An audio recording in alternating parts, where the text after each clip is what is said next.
بسم اللہ الرحمن الرحیم۔ کتاب بدایت الحکمہ جس کے مصنف محمد حسین طباطبائی ہیں، اور اس کے چھٹے حصے کی 8ویں فصل جس کا عنوان ہے نفس اور عقل۔ تو جو ہم عرض کر چکے ہیں کہ جوہر اور عرض، آراز انشاءاللہ اگلی فصل سے آراز شروع ہو جائیں گے، اور یہ جوہر کے آخری دو جوہر، اس سے پہلے ہم عرض کر چکے ہیں کہ جوہر 5 ہوتے ہیں، ایک مادہ ایک صورت۔ ان دونوں کے ملنے سے تیسرا جوہر بنتا ہے جسم۔ یہ 3 جوہر ہو گئے، مادہ، صورت اور جسم، 3 جوہر۔ چوتھا جوہر جو ہے وہ ہے نفس، اور 5واں جوہر ہے عقل۔ تو اس فصل کا عنوان ہے کہ یہ جو نفس اور عقل جو ہیں یہ بھی 2 موجود چیزیں ہیں خارجی۔ تو اس کا متن پڑھیں گے، یہ آسان سا متن ہے، ساتھ اس کو حل کرتے جائیں گے۔ بسم اللہ الرحمن الرحیم۔ الفصل الثامن، 8ویں فصل۔ النفس والعقل موجودان، نفس اور عقل 2 موجود چیزیں ہیں۔ غالباً تعریف اس کی ہم پیچھے پہلے کر چکے ہیں۔ عقل کی تعریف ہم نے یہ کی تھی کہ جو بالذات جو ہے وہ مجرد ہے، یعنی اپنی حقیقت میں یہ مادی نہیں ہے، غیر مادی یعنی مجرد ہے۔ دوسرے الفاظ میں یہ بھی کہتے ہیں کہ مجرد من المادہ، مادہ سے مجرد ہے، یعنی یہ مادی نہیں ہے، غیر مادی ہے۔ اور فعلیت میں بھی یہ مجرد ہے، دونوں لحاظ سے اپنی ذات میں بھی مجرد ہے اور فعلیت میں بھی مجرد ہے۔ اور نفس یہ ذاتاً مجرد ہے، یعنی اس کی حقیقت مادی نہیں ہے، غیر مادی ہے، جبکہ فعلاً یہ مادی۔ مراد کیا ہے کہ اپنی فعلیت کے لیے اس سے مادہ درکار ہوتا ہے، یعنی یہ جسم کے ذریعے سے اپنا فعل سر انجام دیتا ہے۔ جیسا کہ ہم نے کہا تھا مادہ بالقوہ ہے، تو یہ جو صورت ہے وہ اس مادے پر آتی ہے اور فعلیت انجام دیتی ہے۔ تو پس صورت جو ہے وہ کیا ہے، وہ فعلیت ادا کرتی ہے، اور اس میں فعلیت نہیں بلکہ یہ بالقوہ ہوتا ہے۔ تو یہاں پر بھی فعلیت مادے کے ذریعے سے ہی ہوتی ہے۔ تو یہ آگے تعریف پڑھ رہے ہیں۔ اما نفس ہو کہ نفس کیا چیز ہے، پہلے نفس کی تعریف کریں گے پھر عقل کی کریں گے۔ اما نفس وہی الجوہر المجرد من المادہ، یہ ایک جوہر ہے، اور ہم عرض کر چکے ہیں 5 جواہر میں سے یہ ایک جوہر ہے، اور جوہر کی تعریف بھی کر چکے ہیں، جو خارج میں جب بھی پایا جائے گا کسی موضوع کا محتاج نہیں ہوتا۔ اگر کسی موضوع پر بھی پایا جائے تو وہ موضوع، جس موضوع پر پایا جائے گا وہ اس سے غنی نہیں ہوتا، یعنی کسی لحاظ سے اس کا محتاج ہوتا ہے، جیسے مادہ اور صورت ایک دوسرے کے محتاج ہیں۔ تو یہ جوہر ہے جو کہ مادہ سے مجرد ہوتا ہے اپنی ذات میں، ذات میں، المتعلق بہا فعلا، لیکن اس مادہ سے متعلق ہوتا ہے اپنے فعل کے لیے۔ یہ نفس جب بھی فعلیت انجام دے گا تو مادے کے ذریعے سے دے گا۔ فلما نجد فی النفوس الانسانیہ، ہم تمام نفوس انسانیہ، اب یہ نفس آ گیا تو ہر انسان کا ایک نفس ہے، یعنی روح ہے اس کی، اور ایک اس کا بدن ہے۔ عموماً فلسفے میں یہ تعریف کی جاتی ہے نفس کی کہ نفس، روح جو ہوتی ہے جب بدن سے جدا ہوتی ہے تو اس کو روح کہتے ہیں، یا اس عالم میں انسانی بدن کے ساتھ رابطہ کرنے سے پہلے وہ روح کہلاتی ہے۔ جب اس بدن سے رابطہ ہو جاتا ہے تو اس کو نفس کہتے ہیں۔ پھر نفس کے مراتب بھی ہوتے ہیں کہ نفس امارہ ہے، لوامہ ہے، ملہمہ ہے، مطمئنہ ہے، وہ الگ، وہ بھی ہم اصل بحث وہ علم اخلاق کی۔ تو فلما نجد فی النفوس الانسانیہ، ہم نفوس انسانیہ میں کیا پاتے ہیں کہ من خاصۃ العلم۔ اب یہ ایک دلیل لا رہے ہیں، کس پہ؟ پہلے نفس کو شروع کیا، پھر اس پہ دلیل لا رہے ہیں کہ یہ علم کو حاصل کرتا ہے، یہ اس میں علم کا خاصہ پایا جاتا ہے، خاصیت پائی جاتی ہے۔ تو ذاتاً مجرد پر پہلے بحث کر رہے ہیں کہ نفس انسانی کیا ہے، یہ علم حاصل کرنے کی خاصیت ہے اس میں۔ اب علم مادے پہ آتا ہے، اب یہاں پہ یہ دلیل لا رہے ہیں، اگر علم مادی ہو تو انسان کے پاس یہ جو علم حاصل ہوتا ہے یہ کہاں پر ہوتا ہے؟ یہ نفس علم حاصل کرتا ہے، ٹھیک ہے۔ اب علم کے بارے میں یہ بتا رہے ہیں کہ ایک باب میں ہم نے ثابت کیا ہے کہ جو علم ہے وہ مجرد ہے۔ اگر علم مجرد ہے اور وہ نفس کے پاس حاصل ہوتا ہے تو مجرد شے مادے کے پاس تو نہیں آ سکتی نا، مادی شے مادے کو حاصل ہو سکتی ہے، جیسے مادے کو مادے سے ملا سکتے ہیں، ان میں اتحاد ہو سکتا ہے، مرکب بن سکتے ہیں، ایک دوسرے کے اندر ربط ان کا ہوتا ہے۔ تو یہ اگر مجرد ہے تو پھر جس کے پاس حاضر ہوگا تو وہ بھی مجرد ہی ہوگا۔ وگرنہ مادے پہ علمی صورتیں کیسے آ سکتی ہیں؟ وہی کہہ رہے ہیں کہ ہم نفوس انسانیہ میں علم کی خاصیت کو پاتے ہیں. فسیاتی فی مرحلۃ العاقل والمعقول، وہ کہتے ہیں آگے ان قریب آئے گا کس میں جو مرحلہ ہے عاقل اور معقول کا، یہ بڑا دقیق آگے بحث آئے گی. تو ان الصور العلمیہ مجردۃ من المادۃ، وہ کہتے ہیں کہ جو علمی صورتیں ہوتی ہیں یہ مادے سے مجرد ہوتی ہیں، مادے سے پاک ہوتی ہیں. اور موجودتاً للعالم، عالم اور عالم کے پاس یہ حاضر بھی ہوتی ہیں اس نفس کے پاس، اور حاضرتاً عندہ، اور یہ علمی صورتیں حاضر بھی ہوتی ہیں اس کے پاس، نفس کے پاس. یہ حاصل ہونا یا حاضر ہونا یہ علم کی تعریف میں ہم کر چکے ہیں. حصول و صورت الشیء عند العقل، حصول و صورت الشیء عند العقل، یا حضور و صورت الشیء عند العقل، کسی شے کی صورت کا نفس کے پاس حاصل ہونا یہی علم ہے. تو پھر یہ علم جو نفس کے پاس آتا ہے یا حاضر ہوتا ہے تو وہ کیا کہہ رہے ہیں؟ وَلَوْ لَا تَجَرَّدُ الْعَالَمُ بِتَنَزُّهِهِ عَنِ الْقُوَّةِ وَمَحُوزَةِ الْعَقْلِ فِي الْفِعْلِيَّةِ، وہ اب کہہ رہے ہیں کہ اگر یہ مجرد ہی نہیں ہے اپنی فعلیت اور اس قوت سے ہٹ کر، اگر یہ نفس مجرد نہیں ہے تو پھر یہ جو حاصل ہوتا ہے اس کا کوئی معنی ہی نہیں رہے گا. لم یکن معنی، تو پھر کوئی معنی نہیں رہے گا لحضور شیء عندہ، اس نفس کے پاس یا اس عقل کے پاس علم کے حاصل ہونے کا کوئی معنی ہی نہیں رہے گا. کیوں نہیں رہے گا؟ کیونکہ یہ تو مجرد ہی نہیں ہے. اگر اس کو مجرد نہ مانے تو فن نفس الانسانیت العاقلہ، پس جو انسانی نفس اور عاقل ہے، عقل رکھنے والا ہے، وہ کیا ہے؟ مجردۃ من المادۃ. پس وہ جب یہ علم اس کے پاس آتا ہے تو کوئی معنی ہی نہیں رہے گا. جب کہ ہم دیکھ رہے ہیں کہ ہمارے پاس علمی صورتیں آ رہی ہیں، پس یہ جو نفس ہے یہ کیا ہے؟ یہ مجرد ہے مادہ سے. وہیہ جوہر، اور یہ جوہر ہے. کیوں؟ لکونہا، کیونکہ یہ جو نفس ہے صورت لنوع جوہری. اس کا کیا معنی ہے کہ یہ جو نفس ہے جوہری، جوہر کسی جوہر کی صورت ہے. جیسا کہ ہم نے کہا تھا کہ جسم مل کے بنا ہوتا ہے مادہ اور صورت سے، تو جسم کیا ہے؟ یہ جوہر ہے. اس دو چیزوں کے مل سے بنا، یہ دونوں بھی جوہر ہیں. ایسے پڑھا ہے نا ہم نے، 5 جواہر میں سے جسم، مادہ اور صورت. یہ جو جوہر ہے یہ اس جسم کے لیے صورت کے مرتبے میں ہے، یعنی فصل کے مقام پر ہے. تو یہ جو نفس ہوتا ہے یہ نفس بھی جب جسم کے ساتھ ملتا ہے تو پھر یہ انسان بنتا ہے. تو انسان میں انسان بھی جوہری ہوتا ہے. تو یہ نفس صورت کے مرتبے پر ہے، اور کسی جوہر کے لیے صورت کی حیثیت جو ہوتی ہے یہ بھی جوہر کو ہی حاصل ہوتی ہے. یہ بھی ضروری ہے کہ یہ بھی جوہر ہو. بس یہ کہہ رہے ہیں وہی جوہر، کہ یہ بھی جوہر ہے. کیا نفس؟ کیوں؟ لکونہا صورت، کیونکہ یہ جو نفس ہے یہ صورت کے مرتبے پہ ہے. لنوع جوہری، انسانی نوع جو جوہری ہے اس کے لیے یہ صورت کے مرتبے پر ہے. تو جب یہ انسان کے لیے صورت کے مرتبے پر ہے تو پھر یہ بھی جوہر ہی ہوگا. کیوں؟ وصورت الجوہر جوہر، کسی بھی جوہر کی صورت جو ہوتی ہے، فصل جو ہوتی ہے، وہ بھی جوہر ہی ہوتی ہے. علی ما تقدمہ، جیسا کہ ہم پہلے بیان کر چکے ہیں کہ نفس جو ہوتا ہے انسان کے لیے وہ کس مرتبے میں؟ صورت میں. اصل میں تعریف کیا کرتے ہیں؟ حیوان ناطق، یعنی جسم یعنی حیوان، اور یہ ناطق سے مراد نفس ناطقہ، یہ نفس ناطقہ. یہ ہم نے ثابت کیا نفس جوہر ہے، مجرد مادہ سے مجرد ہے، اور اس پہ پاس علمی صورتیں چونکہ آتی ہیں اس لیے مجرد ہے. اب عقل کے بارے میں بتا رہے ہیں. عقل کی تعریف ہم نے کیا کی تھی؟ اپنی ذات میں بھی اور اپنی فعلیت میں بھی یہ مادہ سے پاک ہے، یعنی فعلیت بھی کرے گا تو مادے کی اس کو ضرورت نہیں ہے. اچھا یہ دیکھتے ہیں.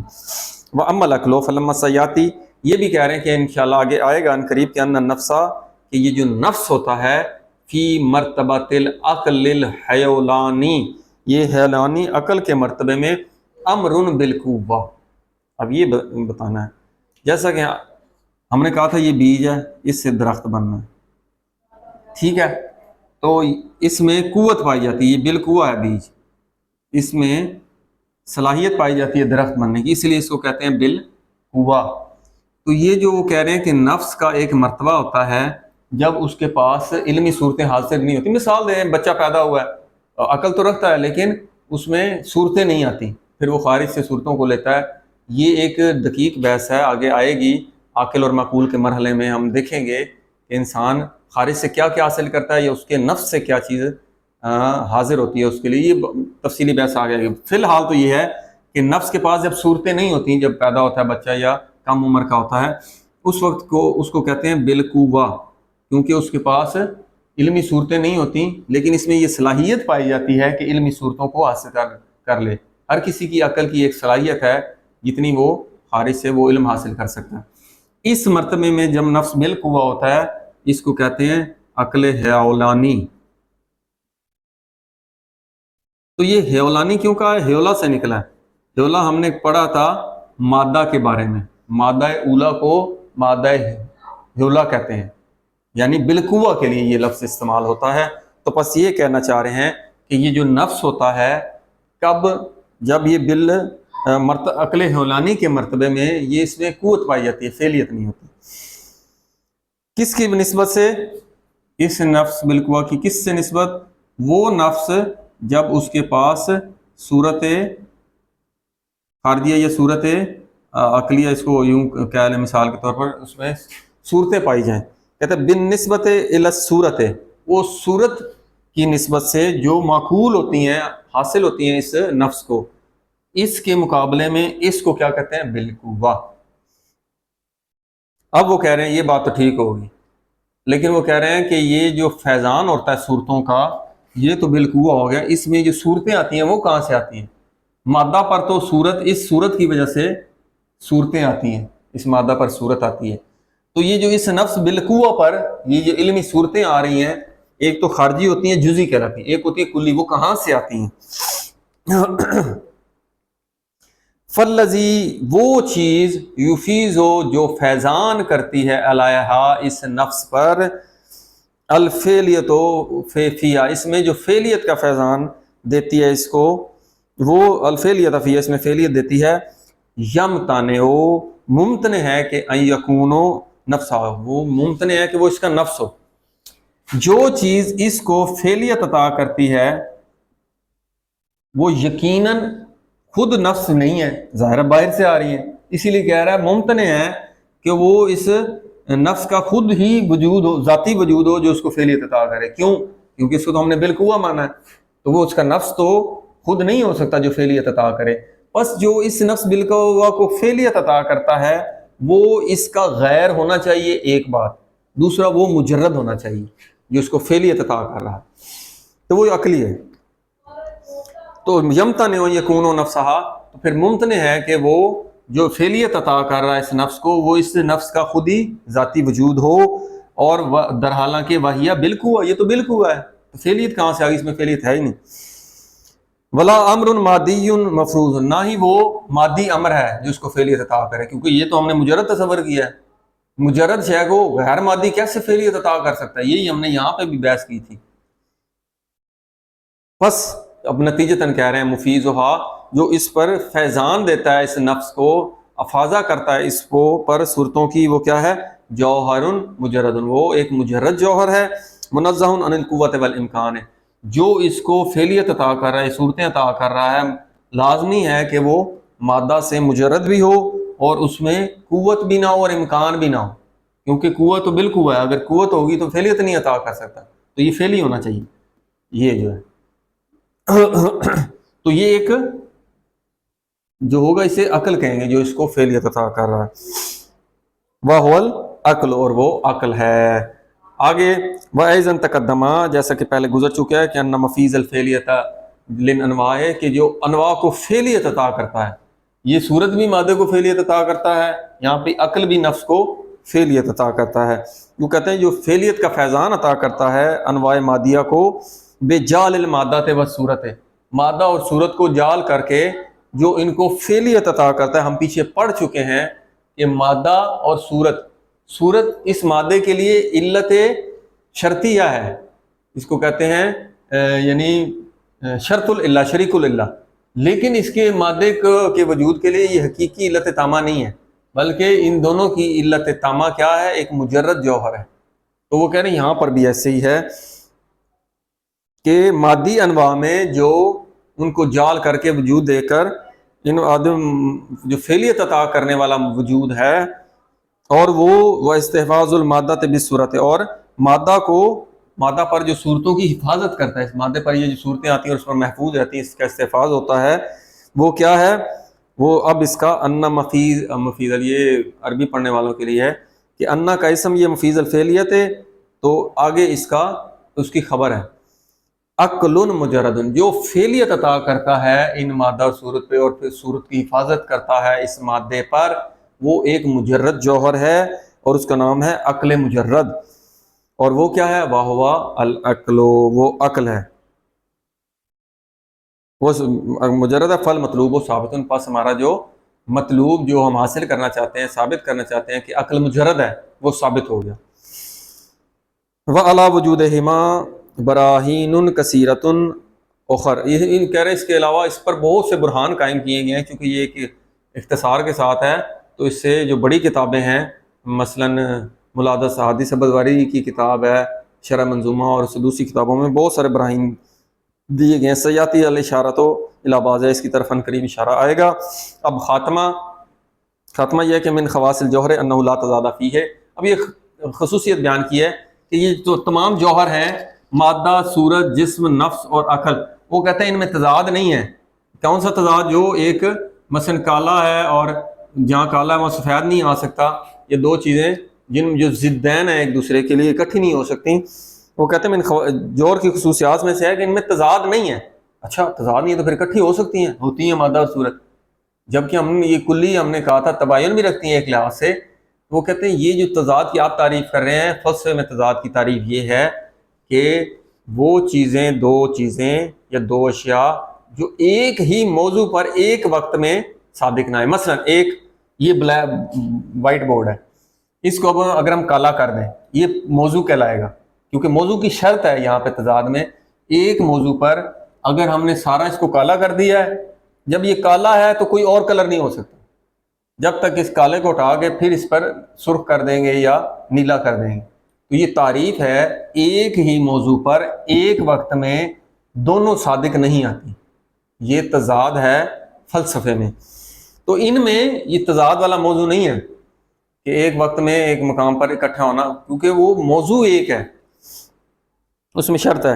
کیوں؟ لأن شرط تضاد ہے، کیونکہ تضاد کی جو شرط ہے وہ کیا ہے؟ یعنی ان شرط تضاد تحقق کو موضوع، ایک موضوع متحقق ہونا چاہیے، موضوع کی شرط ہے یہاں پہ۔ یا عطاور ہوا ضدان، جس پر باری باری دو ضدیں، پہلے ایک آتی ہے وہ جاتی ہے تو پھر دوسری آتی ہے۔